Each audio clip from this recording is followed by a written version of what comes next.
Hey everyone, welcome back to my channel. My name is Mandy, the Handmade Homeschooler, and today we are going to be taking a look at my record keeping process. This is one of my most requested videos from people in my group and on my channel, and I am showing you the materials that I'm using and how I go about organizing that in this video. And I'm doing it in real time by organizing a stack that I had that was about this high at the end of this last school year. So come with me and I will show you everything that we're gonna do, and I'm gonna show you exactly the process that I use to kind of separate, organize, and put away the yearly records for each of my kids. Now I use one binder for both kids. So every year I have one 3-inch binder. Those are the big ones. They're like this big, they're really thick. And I use divider tabs to separate the children and their subjects. And I do not have one binder per kid because it's just a lot to keep, you guys. So I just keep one binder per school year and just divide that large binder in half. It seems to work a lot easier that way. And I will show you all the rest of the materials that I use. I use very easy to find things. You'll see all of that. And I'm going to be organizing this in real time so you guys can see how exactly I go about this. But first, before I get into the video, if you want to join our group, it is down below in the description box for you, along with my Amazon store. If you're looking for things to buy for this school year and you see some of the things in my video that you like, they are down below in my Amazon store for you. Okay guys, let's get into the video.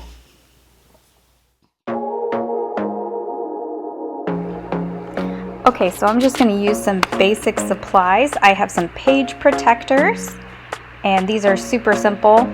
I've got a stapler, I've got a 3-hole punch, and last but not least is this ginormous 3-ring binder that I'm going to keep everything in for the entire year. And once I open it up, you can kind of see everything that's inside.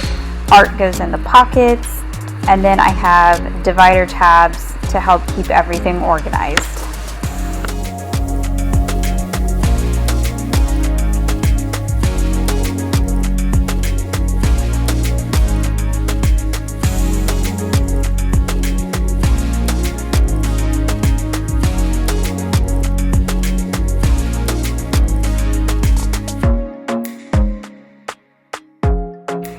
So this is a folder that I keep on the wall where I can access it very easily. And once a child completes a test or a quiz, I always put it in this folder. So this is the test and quiz folder, and I always keep those for my records. So what I'm doing right now is I'm just dividing them up by child, and then I'm going to divide them up by subject. And that helps me keep everything super organized inside of my binder, and it's actually the quickest way that I have found to organize papers at the end of a semester or a quarter is just to divide them up by child and then by subject.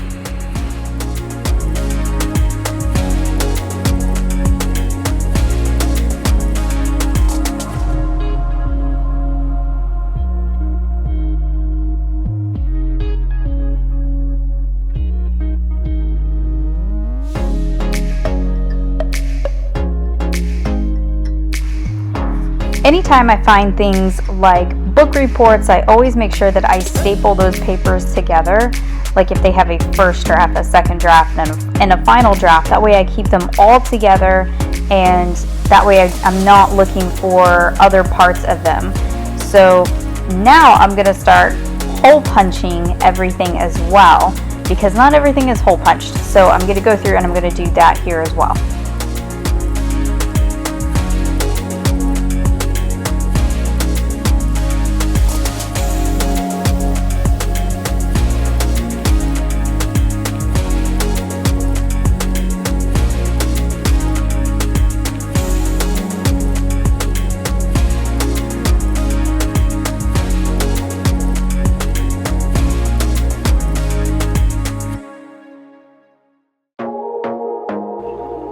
A lot of times when we use curriculum that has tear out pages, I find that most of them do not have holes already punched through for filing. So I just go through each of those and I put them all together and then put them in that 3-hole punch that you see over on the left.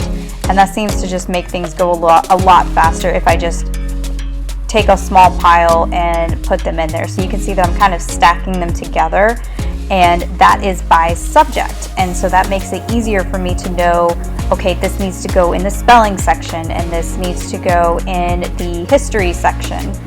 And now I'm going to grab my 3-ring binder and we're going to put it all together.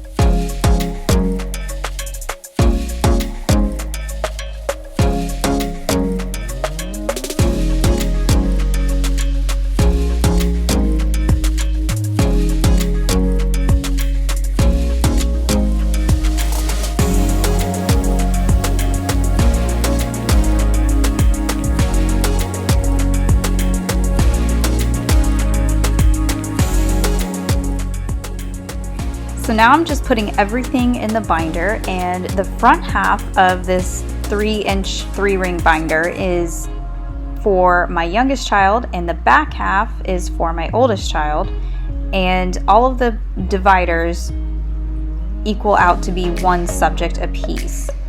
The small folders and the pockets of those little binder tabs are for little things that I want to keep that can't really be hole punched. And those are really convenient, and I highly recommend those. Those are super great to have in your binder. And this whole thing will make a portfolio when I'm done with it. Now I do this about 5 or 6 times a year whenever I feel like the folders are getting heavy and I need to start filing away, and it doesn't make it so overwhelming at the end of the year. So I highly recommend doing this several times a year just to make it a little less overwhelming for you. Small artwork will go in the front pockets, and then everything else will be filed away inside of the divider tabs.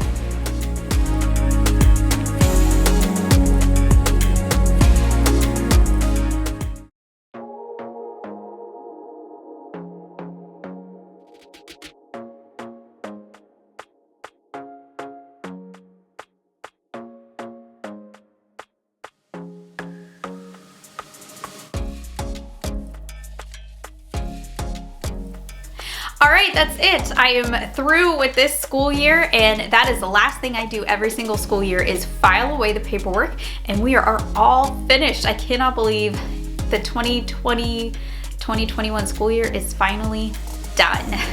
So we are going to be moving on to the next school year, and I will be starting a brand new binder for that school year, and I will write the year on that binder on the spine, and I will start that binder and put the old one up in the closet and file it away for whenever I need it. I hope that this helps you guys get a good idea of how exactly I go about my record keeping process and gives you some ideas of how to implement them at home. I hope you guys have a great day. I will see you in the next video. Happy homeschooling.